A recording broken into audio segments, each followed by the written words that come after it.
Bonjour tout le monde, bienvenue sur la chaîne Cryptonomie. Aujourd'hui, nous allons vous parler du créateur du Bitcoin, Satoshi Nakamoto. Son nom circule sur toutes les lèvres de la cryptosphère, mais encore de nos jours, personne ne sait vraiment qui se cache derrière ce pseudonyme qui a démocratisé la blockchain sur toute la planète. Satoshi Nakamoto est l'auteur pseudonyme qui a publié le livre blanc Bitcoin en 2008. Le document s'appelle Bitcoin, a Peer-to-Peer Electronic Cash System. Il est disponible sur bitcoin.org. Satoshi n'a pas inventé la blockchain, mais il a été le premier à créer une monnaie décentralisée basée sur la technologie blockchain. Le créateur du Bitcoin est entouré de mystères depuis plus d'une décennie. Cependant, il est évident que Satoshi possède toujours des Bitcoins, puisque leurs clés publiques ont été tracées à partir du bloc de genèse que Satoshi a miné. Le Bitcoin a été officiellement lancé en 2009, mais bien avant cela, le nom mystérieux était déjà utilisé dans des communications par courrier électronique et des messages sur des forums. En 2011, cependant, toutes ces communications avec le reste du monde ont cessé et Satoshi a disparu. Depuis lors, le mystère qui entoure la création du Bitcoin suscite de nombreux débats et spéculations. Mais qui est Satoshi Nakamoto ? Qui est cette personne ou ce groupe de personnes qui nous a apporté l'une des technologies les plus innovantes, sinon la plus révolutionnaire du XXIe siècle ? Voyons cela maintenant. Qui est Satoshi Nakamoto ?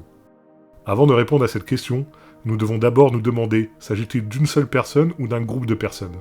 Malheureusement, nous avons très peu de preuves pour prouver l'un ou l'autre. Alors que le sentiment dominant est que Satoshi est un individu, certains pensent que Satoshi est un groupe, comme une équipe d'informaticiens d'experts en cryptographie et en cypherpunks. Avant que Satoshi ne coupe toutes les communications en avril 2011, il déclare être un homme japonais et né le 5 avril 1975. Cependant, les gens ont remarqué que la maîtrise de l'anglais de Satoshi était si bonne qu'il est probablement originaire d'un pays anglophone.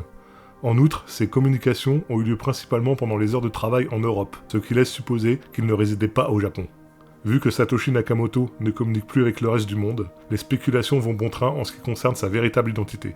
De nombreuses personnes et groupes ont été désignés comme étant le véritable Satoshi Nakamoto, mais seuls quelques candidats se sont avérés plausibles. Hal Finney. De tous les candidats qui pourraient être Satoshi Nakamoto, Hal Finney est l'un des plus plausibles. Il a été l'un des premiers utilisateurs de Bitcoin et le bénéficiaire de la toute première transaction en Bitcoin. Il a également travaillé comme développeur de logiciels et a été l'un des premiers cypherpunks dans les années 1990. Malheureusement, Hal Finney est décédé en 2014 après avoir souffert d'une maladie nerveuse qui l'a paralysé un certain temps avant sa mort. Il a toujours nié être Satoshi Nakamoto. Nick Szabo. Un autre candidat très plausible est Nick Szabo, un célèbre informaticien qui a créé une monnaie numérique, le BitGold, des années avant le Bitcoin. Ses communications au sein de la communauté cypherpunk se recoupent fortement avec celles de Satoshi, tout comme son style d'écriture et ses heures de communication. Le Centre de linguistique médico-légale de l'université Aston à Birmingham en Angleterre a examiné l'écriture de Nick. Ils ont découvert que le style de rédaction dans le livre blanc du Bitcoin était comparable à celui de Nick. Nick Szabo a réfuté être Satoshi Nakamoto, mais beaucoup dans la communauté des crypto-monnaies ne sont pas convaincus. Il y a de nombreux parallèles entre Nick et Satoshi qui peuvent ou non être des coïncidences. Elon Musk, lors d'un podcast, a lui aussi évoqué l'idée que Nick pouvait être Satoshi Nakamoto au vu de toutes les idées novatrices qu'il a mis en avant bien avant la création de la célèbre crypto-monnaie. Dorian Nakamoto. Dorian Nakamoto est un américano-japonais dont le nom de naissance est en fait Satoshi Nakamoto. Il a travaillé comme ingénieur informatique pour des entreprises de technologie et de services financiers et a même vécu dans la même région de Californie que Hal Finney pendant plus de 10 ans. Dorian a répondu à une interview en prétendant avoir participé au développement du Bitcoin, mais il s'est ensuite rétracté en déclarant avoir mal compris la question. Depuis lors, il niera avoir travaillé sur le projet et ne savait même pas qu'il existait jusqu'à ce que les médias le croient. En 2018, Andrea Antonopoulos, un responsable d'une plateforme blockchain, a recueilli des fonds à la suite d'une campagne de financement participatif. Le but de l'opération était de réparer les dommages causés par certains journalistes de Newsweek à Dorian Nakamoto, mais également de montrer la générosité de la communauté Bitcoin. Ce fut pas moins de 48 bitcoins, d'une valeur estimée à 23 000 $ de l'époque, qui fut remis à Dorian. Aujourd'hui, cela représente plus d'1 million de dollars. Combien vaut Satoshi Nakamoto ?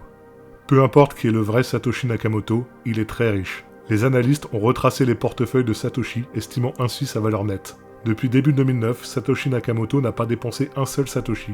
Les estimations de la quantité de BTC que possède Satoshi varient, mais la plupart des gens conviennent qu'elle représente environ 1 million de bitcoins, d'une valeur d'environ 69 milliards de dollars à l'ATH. Cela ferait de Satoshi l'un des plus riches milliardaires de la planète. Conclusion. Il y a beaucoup de revendications de l'identité de Satoshi Nakamoto. Il peut s'agir d'une seule personne ou d'un groupe de personnes. Ils peuvent être morts ou vivants, mais sans preuve solide et concrète, nous ne saurons jamais vraiment qui est Satoshi Nakamoto. Cependant, nous pouvons être sûrs d'une chose, Satoshi Nakamoto hodle beaucoup de bitcoins. Si un jour toute cette masse monétaire décide de ressurgir du passé, le marché pourrait connaître un séisme sans précédent. C'est aussi pour cela que cette histoire fascine tant de personnes. Cette vidéo est maintenant terminée, j'espère qu'elle vous a plu. Si vous souhaitez nous soutenir, n'hésitez pas à vous abonner à la chaîne. Moi je vous dis à très bientôt pour une prochaine vidéo. Salut tout le monde!